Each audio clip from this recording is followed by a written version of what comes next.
Welcome to the Faith Trends Podcast, conversations that connect research with ministry.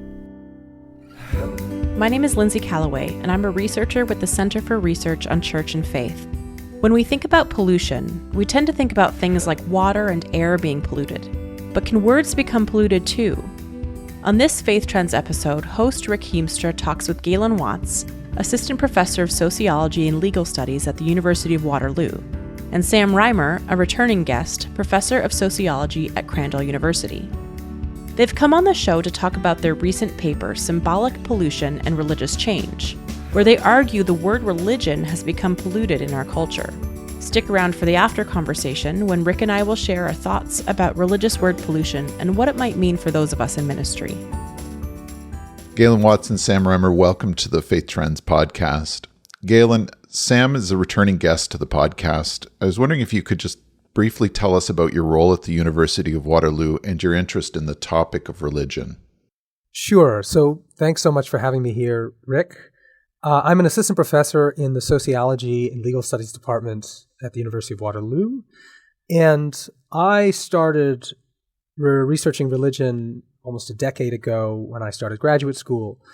And really my first kind of research interest was in contemporary spirituality, shifting kind of labels that people use to define themselves. Increasingly, Canadians identify as spiritual but not religious, and that was an interesting social phenomenon.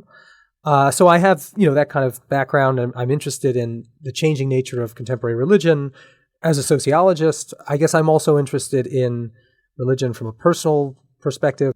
I'm a kind of seeker of sorts, so there's that dimension as well. Now, you've jointly and recently had a paper published titled Symbolic Pollution and Religious Change, the Religious Imaginary of Anglo-Canadian Spiritual but Not Religious Millennials. It's a mouthful. So, it's a mouthful. So there are two big ideas in that title, and I was wondering if you could define those for our listeners just before we begin to talk about the meat of the paper. And so the first one is, what is a religious imaginary, and what are we talking about when we say that a word has been polluted? Okay, what is a religious imaginary? Here, just to give the listeners a little bit of sense of the background, we're actually drawing from the work of the philosopher and Canadian Charles Taylor, who has popularized this idea of a social imaginary. And for Taylor, a social imaginary is really kind of capturing the way that a community, usually a society of people, imagine their relationships to each other. So in other words, imagine their society. So, we today in the modern world tend to imagine ourselves, we think about ourselves as citizens, we think about ourselves as related as consumers through a market. We have this kind of understanding of our connections to the people around us. So we basically try and take this idea and apply it to religion. And we start off from the assumption that actually people have different ideas about what religion is. I mean, we know as scholars of religion that there are different theories of religion, right? Freud would say that religion is fundamentally about kind of a form of psychological coping, right? Somebody like Marx would say it has to do with kind of like justifying specific kind of economic structures. And of course, if you are yourself religious, you might think about it as a way of worshiping, a way of connecting with God. But, these are different understandings. These are different definitions of religion. And, we're thinking, well, what if it's the case that at different points in time, some of these definitions are dominant and taken for granted, and some of them aren't, right? And maybe it's the case that what's been happening in Canada is that sort of the taken for granted understandings and definition of religion has been changing. So what we're wondering then is, like with this concept of religious imaginaries, how is religion imagined, right? How is it that, everyday Canadians think about religion, understand its role in society, what purpose it plays in people's lives? These are things that as sociologists think that they're going to have an effect on whether people think highly or positively of this thing, religion, or whether they think the opposite. So the second question is, what do we mean by polluted? So there's a kind of maybe a long history here to that concept, which I won't go into, but I think fundamentally what we're talking about is that there are sometimes words and concepts that at different points in time come to be kind of loaded and have some baggage attached to them, right? Partly because of the widespread connotations that they bring up in people's minds. So, Words like Hitler, for instance, or Nazi are very, very polluted words, right? You don't want to be called one of those things or associated with one of those things because it's very polluted in most people's minds. And increasingly, right, in Canada, and we might talk about this, like the residential school system is a very polluted thing to sort of be associated with and talk about. So what we're talking about is just how specific words come to have these sort of taboos, these negative associations, these negative connotations associated with them, such that people really feel this need to distance themselves from it. That's what it means to be polluted. And the word that we're going to be talking about that's been polluted is the word religion. Just as we're kind of setting up the framework for the theory behind the paper, Sam, we've had conversations in the past about the 3 Bs, and the 3 Bs are belonging, believing, and behaving. And interestingly, that's a triplet that I will often hear ministry leaders using as well, and I know it's used in sociology circles. You and Galen, however, have added a 4th B of branding. And I was wondering if you could talk a bit about why you added branding and why branding has become part of the conversation about religion now. Yeah, sure. So I think this is really interesting, B, and it has a lot to do with what Galen was just talking about, which is this idea that over time, the connotations or the associations we make with a word like religion have changed. And in this case, over time, those associations have tended to be negative. And so the word religion carries this baggage, as Galen said, that increasingly is negative. So over the history, particularly since the 1960s, the word religion became associated with a bunch of negative things, which we'll get to here later in the interview. And that branding of the word religion has meant that it has this negative connotations, such that in the 1950s, being a good Canadian usually meant you were religious. And now, often being a good Canadian means you are not religious because of the way religion is connotated with these different associations. Yeah, and interestingly, even in evangelical circles, I think evangelical pastors have contributed to the pollution of the word religion because it's very common for pastors to say that they're not religious. Yeah, it's interesting how, and you could see that on some level as a sort of adaptation to a wider shift, if you can't sort of beat them, you join them sort of thing. Yeah, that's clearly in Gail's work with, was it 3 Church, Galen? Which one is it? C3 Toronto. C3 Church. Yeah, C3 Church. Exactly. And they, like a lot of pastors now, are, changing the name, avoiding the denominational moniker. They're changing this idea of being religious, and they present themselves as the spiritual kind of journey language that we're talking about. Now, if I understand this correctly, this was primarily a qualitative study that you did. I was wondering if you could tell me about the people that you interviewed and what kinds of things you talked with them about. For sure. So, this was data that was primarily collected during my PhD. There was a number of different sources. So the first was I did interviews with Canadians who identify as spiritual but not religious. These were folks who quite explicitly distance themselves from the term religion, right? They're saying, I am not religious, but I am this other thing spiritual. I should just add, did field work at a number of different sites, one of which was an evangelical church in downtown Toronto, C3 Toronto. And what was interesting to me was precisely this, that I found the same kind of trend. There was this kind of rhetorical distancing among members and among the leadership from religion, right? So we're not religious, we are followers of faith, right? But we're not religious. And ultimately what I was trying to find out, the project was on a number of different issues, but one of the things I was really interested in talking to them about was why was it that they were distancing themselves rhetorically from religion? What was this thing, religion, in their minds that they were not, right? When they said, I am spiritual but not religious, well, what is the not religious that you are rejecting, right? What in your mind are you saying to someone when you say that? So a lot of the interview was kind of focused on fleshing that out, and we identified some sort of patterns in terms of the kinds of ideas, and scholars call these discourses, but we really mean the sort of ideas and languages that popped up recurringly over the interviews. Okay, and so in your paper, in many ways, this is a story of the change in how religion has been understood as a word.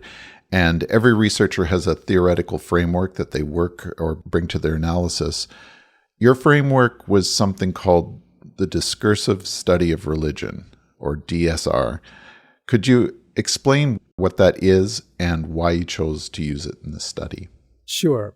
It's a long-standing academic trend to make very basic things sound complicated. And so on some level, that is what DSR is, right? So we basically, what you do if you are doing the discursive study of religion is you're trying to get a sense of whether out in the world people are using the term religion. So, you might analyze a media article to figure out, okay, what's the sort of definition? What are the connotations that this journalist is bringing when they talk about religion, right? Or you might watch a film and do the same thing. Think about how is it that religion is being portrayed in the film. And on some level, that is just all that the discursive study of religion is. You start off by thinking, okay, well, you know what? Rather than assuming that everybody thinks the same thing about religion, maybe what we should do is go out and study how people actually themselves go about using the term. What do they mean by it? What are the different meanings attached to it, right? And then, try and sort of build up a picture of what this thing religion is based on what you find. So it's sort of that simple. So we're talking about how the word religion has changed over time, but it seems to me that in the past, there was much more of a cultural consensus about the meaning of the word religion. And in your paper, you talk a bit about how words have become symbols that point at things. And it seems to me that in the past, what a word pointed at and what it was were closer together. Now, what happened in our culture that we started to see this fragmenting of the meaning of words? What happened? Yeah, that is well, first I'll say, Rick, it's a big question that has a lot of different answers. So, one way of describing this sociological language is it's overdetermined. There are lots of causes of this. But I want to pick out a few that I think are really important. One of them has to do with diversity. And by that, I simply mean the diversification of cultures, of ways of, living, of different kind of customs and norms, so that when you have the kind of multiplication of different subcultures, for instance, in a society, different subcultures can come to have their own understandings of not just words, but also, what the good life is and, what it means to be a good person and how you should live, right? And so on some level, one way of thinking about the legacy of the 1960s, as Sam had mentioned, where we trace this back to, is as a kind of diversification of cultural life. You get lots of new different ways of living, experiments and different cultures and moral worldviews and so on. Naturally, this can just organically create disagreement about a shared kind of set of ideas, right? So I think you see that happening in the 60s and it continues on into the 80s and 90s, but really what really amplifies it is, as I'm sure you would guess, is the internet and then, of course, social media in the 21st century. Because what these things do is they sort of take that already pre-existing diversification and they multiply it exponentially so that now you can have quite literally a kind of online subculture. You can be a part of many, many different subcultures, all of which have, say, different understandings of not just religion, but of, say, gender or of sexuality or of race or whatever it might be. What the internet can do is create this kind of fractured sense of meanings. It's harder and harder for all of us to agree on a fixed meaning. Now, the thing is, it's always been the case that words could mean different things. But as you point out, there was a time not that long ago in Canada where you could take for granted the meaning that you attached to a word because most other people you knew had the same meaning in their head. But because of this decades now of kind of diversification tied to technology and social media, we increasingly live in kind of different meaning worlds. I'm wondering, when we sort of use the metaphor of pollution here, does diversification of perspectives and experiences, does it necessarily lead to the pollution of a word? And if we're using pollution as a metaphor, it's rhetorically negative. Is there a way to unpollute a word, or is that something we're ever going to see? That's a great question. Okay, so on some level, I think that what I'm going to say sits a little bit in tension with what I just said, which is that at the same time as we have had diversification, so there are lots of different meanings out there, lots of different subcultures that have varying views about the world and varying views about words. You've also had, at the same time, some kind of crystallizing maybe orthodoxy is not the right term, but a consensus of sorts, at least that is specific to certain kinds of institutions, right? So I would say that in the US, you can see this really, really clear along partisan lines, right? So it's clear that people talk about liberal media and conservative media. And part of what that's getting at is the idea that in these two different institutional worlds, you have very different understandings of the world, very different conceptions of words, right? Republicans and Democrats on average, think about religion very differently, among many other different topics, right, that they would disagree on. So in some sense, I think, in Canada, there is a kind of consensus. It's not absolute, but there is a kind of consensus that religion is polluted. And I would say that's particularly true among highly educated people. So this is like in the kinds of institutions that certainly like Sam and I, and probably you too, Rick, would circulate in. Now, the second part of your question, can this be changed? Well, on some level, I think yes, right? I mean, it's not sort of destiny that a word, whether it's religion or otherwise, could be polluted forever. I mean, to use a very maybe provocative example, like there are, of course, neo-Nazis who hope that the term Nazi will not be polluted, right? But, there are also other words. The fortunes change. And I suspect that there is a possibility that this happens. I would at the same time say that the most likely way that this happens is through generational change. And the reason I think that is that often once a specific word's connotations get kind of sedimented in a particular generation's mind, it's harder for that to fundamentally change, right? People just tend not to change their minds once they've kind of made their minds up. So if you wanted to sort of change the fortunes of a word, you'd want to sort of think about, well, how is the next generation being introduced to this?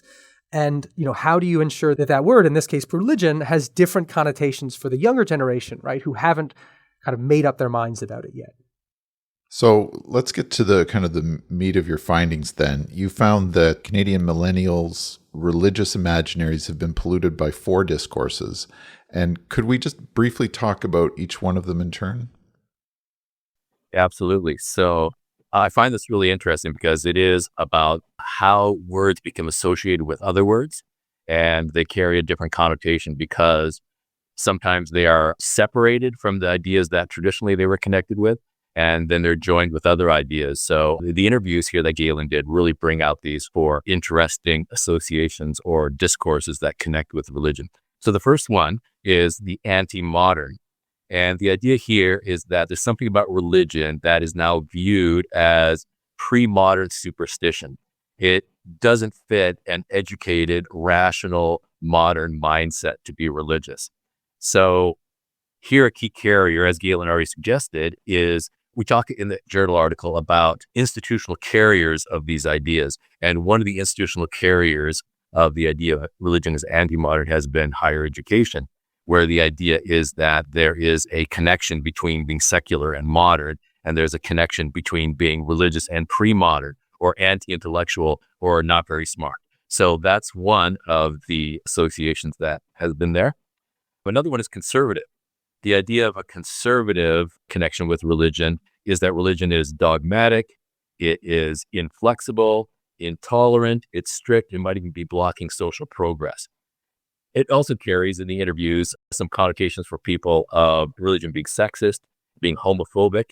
And so the espionage that Galen interviewed had increasingly difficult to reconcile being religious along with being progressive or liberal or educated at all. So that connotation meant that these people separated themselves from the word religion. And we suggest here a key carrier was sort of the 1960s, the expressive individualism that came in during the 1960s, which sort of was critical of the established institutions at the time. The third is American, the idea that religion is American. So as you probably know, Canadians distinguish themselves from Americans. And so the association between religion and American means that religion often holds the connotation of being right-wing politically, of being fundamentalist, of being polarizing, of the kind of things that Canadians often view American religion to be. So it's associated with the Christian right, even Christian nationalism. Came up in the interviews, the Westboro Baptist Church with its anti-gay rhetoric. So those things became associated with religion as well among the espionage millennials. Finally, colonialism. Christianity is viewed as a colonial force that is oppressive, particularly among the indigenous peoples in Canada. They are responsible for destroying culture for the indigenous people, and partly responsible for the abuses of the residential schools.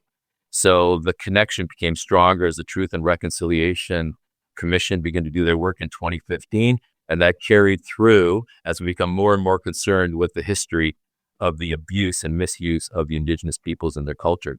So the association of those words has strongly affected the pollution of religion in Canada. So, Sam, you used a word when you were talking about the role of higher education institutions. You called them institutional carriers of meaning. It sort of struck me that you would assume that churches, for example, would be an important institutional carrier of the meaning of the word religion. Uh-huh. What happened that sort of churches lost their grip on language that at least would partially describe them? So partly the answer is the secularization of society in general, where the ability of the church to define how Canadians think has been weakened over time, partly because fewer and fewer people are involved in institutional religion, and partly because other institutional sphere leaders don't listen much to religious people. We think religion doesn't have an influence on education that it used to, sort of before the Quiet Revolution and other times like this. The same would be true politically, where it's viewed that religion just is a multivocal influence and there's just going to be general disagreement. And so we have to move towards sort of a secular model in society where we listen to, but don't put a lot of weight in any one religious view because it's so fragmented. So what do you think your findings mean for those that are in frontline ministry? And so we're an organization that represents evangelical ministries. So you could either answer this, thinking about them or more generally, but should they be interested in the branding of their ministries? If so, how much control over that branding do they really have? Yeah, it's a great question. I'd like Galen to talk about that too, but I'll start. I think that the polluting of a term like religion is glacial and slow and has been happening, at least since the 1960s. It could easily be traced back to the Enlightenment and Romanticism, as Galen does in his excellent book, to show that this is a long-term trend. So the point is, it's not easily reversible quickly. And with religious leaders having a muted voice in society, it becomes more and more difficult for them to be able to redefine religion in a way that is appropriate. Typically, what happens when a word gets polluted in our society is that people use a different word. So we think for a while of the way indigenous peoples or Black people or whatever, there's negative connotations to the words, a Negro or whatever that used to carried. And so they changed it, right? And that would be true of all kinds of minorities that were oppressed in the past. So I'm not sure where it's going to go, but that's been an effort to sort of redefine our understanding or even to change the word in that direction. So regarding ministry, I would say that people involved in ministry, and particularly the evangelicals who are probably listening to this podcast, have to understand that because they are an institutional church and they are Christians, that they have a little bit more uphill battle to become positively viewed in society, partly because of the pollution of religion. So because especially evangelical Christians are intertwined with American evangelicalism and with the far right, and sometimes that's connected with anti-immigration or patriarchal religion or anti-intellectual religion, which is commonly stereotyped from the U.S. They need to recognize that on the average, especially among the millennials, the younger generations, that there's this negative connotation coming in. So I think the approach probably that will work is one we know in sociology when it comes to negative stereotypes. And the distinction is between the we relationships and the they relationships. And I think I'm talking shoots here. The we relationships means that stereotypes can be changed because we have a relationship with someone who is in that box that we're stereotyping, but doesn't fit the stereotype, right? And so if evangelical players can have we relationships instead of they relationships with millennials or other people, it's possible that their understanding of institutionalized religion, particularly Christianity, particularly evangelicalism, would change over time because they meet people who aren't like what they thought those people were like based on the pollution of the word. Maybe I'll just add something, just a last thought. Okay. Which, Sam's really interesting thoughts made me think. One way of thinking about pollution is as a kind of stigma. To be honest, a kind of discrimination, right? That there's certain kinds of biases that ultimately disadvantage a group if they are the ones who are associated with a polluted term. And so on some level, I want to follow up what Sam had just said about, the way that evangelicals or Christians in general can sort of think about trying to sort of create these more we connections. There is a kind of analogy, and I don't want to press this too far. I understand it's a bit fraught, but like to the extent that the term religion is polluted, there is a sense in which if you are religious, you have to recognize that, especially if you're with other people who are not religious, that they might have all kinds of prejudices, negative assumptions about you, not because, just purely based on their own conceptions of religion. There is a sense in which then you have to sort of navigate with that awareness in the way that, say, I don't know, a black person who is around people who are racist, right, have to sort of navigate that kind of dynamic. It is both unfortunate, but it's also a necessity that, you have to be aware that on some level you're going to be extra scrutinized. Your actions and your presentation is going to be, looked at with suspicion. And so you need to be aware of that. As I said, I completely agree with Sam that this doesn't happen, things don't change like this overnight, and so they're not going to change back overnight. But I think an awareness of this, recognition, and in some ways, a call to be more vigilant about how it is that we present ourselves and the example we show to not just other Christians, but to everyone, is something to keep in mind. Well, Galen and Sam, thank you for being our guests on the Faith Trends podcast. We'll link to your paper in the show notes. But if people want to connect with you or learn more about your research, could each of you in turn tell us how they could do that? Sure. So if you're interested in anything that I've written, you can check out my website. It's just www.galen, Galen, Watts, WATTS.com. Okay. And Sam? Yeah, so you can find me on Cranbrook University. I don't have a nice website. I guess I'm a little old school. You can definitely send me an email at samreimer@cranbrook.ca. Thank you both for being on, and thank you for your work. Rick, as I was listening to the conversation between the three of you, I was struck just by the fact that you could substitute evangelical for the word religion.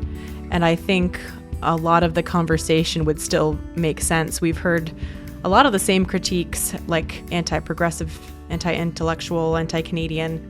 I'm assuming that the word evangelical is also polluted if that's the view among millennials of the word religion. Yeah, there's been a lot of conversation among evangelical leaders in, I think the last decade about what, after this interview, call the pollution of the word. It's a really fraught thing. It's a word that's polluted in our context, but not in other ones. So, for example, in other parts of the world, evangelical still simply means the good news, and it's Christians who are oriented toward sharing the good news. And while we in North America have an impulse to run away from a polluted word, if we were to go and say, okay, everybody, we're not using evangelical anymore, that in a kind of an ironic way would be us sort of imposing a Western view on the rest of the world again, and sort of another manifestation of colonialism. That's right. Yeah, well, I think it was Sam who said pollution is slow, and so to reverse it is equally as slow. And so there's been a few responses, I think. Like you said, there's abandoning the word or the label, but there's also this opportunity for entering into relationship and defying the stereotype that others hold about people who identify with a certain label. So I thought, just the value of faithful witness, there's still a place for that, I think, in maybe redeeming or cleaning the label. Yeah, I think so. And, sometimes when we talk in our culture about evangelical, we talk like there's sort of a shared, unified understanding of what the word means. And I think to a large extent, social media has tended to create that shared understanding for those that are on social media. But when we do get into these conversations with our neighbors, this is kind of an opportunity to, I guess, expand and broaden people's view. I'm always struck, we do research with evangelicals, and I'm always struck by the breadth and diversity of the evangelical movement in Canada. And yet that is not the impression that most people outside of our movement have of our movement. They've usually taken some stereotypes and intensified them, and often layered over kind of an American lens, and just assumed that that's what's going on in Canada. I think that it will be these conversations that will get us out of that, but I think it's going to take a lot of time. Right. Well, conversations and good Canadian research. That's right. And we're very grateful for all those who are doing it. I wonder if we're playing a bit of a role in the pollution of these words because we keep engaging with the content. And I know I'm throwing us under the bus a little bit here, but, we've talked about the weaknesses of the term evangelicalism and how we measure and operationalize it through polling and try to find evangelicals. And we're saying, what does it mean? It's really changing. And then in the last episode, we talked with Angela and Peter about a lot of these same issues that Sam and Galen brought up about perceptions of religion or evangelicals and how that's leading to people leaving the faith or deconstructing. And in a sense, maybe because this is what people are interested in talking about, it's come to define the conversations. This seems to be what our culture wants to talk about when we talk about religion or evangelicalism specifically. And it starts to shape everything that we say about evangelicalism. Really what we're doing when we continue to talk about these polluted words and everything is that we make our faith all about us and not about Jesus. And I think that there is a danger here that Christ gets eclipsed by the problems that we see in the church, and we aren't getting past that. It's not that we get past it because, it's important to address it, but still we're centering ourselves and not Christ. And I think that this is an issue for the church. And if we were to start to shift our focus onto Christ, we'd both be more evangelical in the sense of sharing the good news. But we'd also start to correct this hyper focus on ourselves that seems to have emerged in the last number of decades. Thanks for listening to this intentionally ad-free podcast. Find out more about the EFC's research and how you can support it with a donation at theefc.ca/research.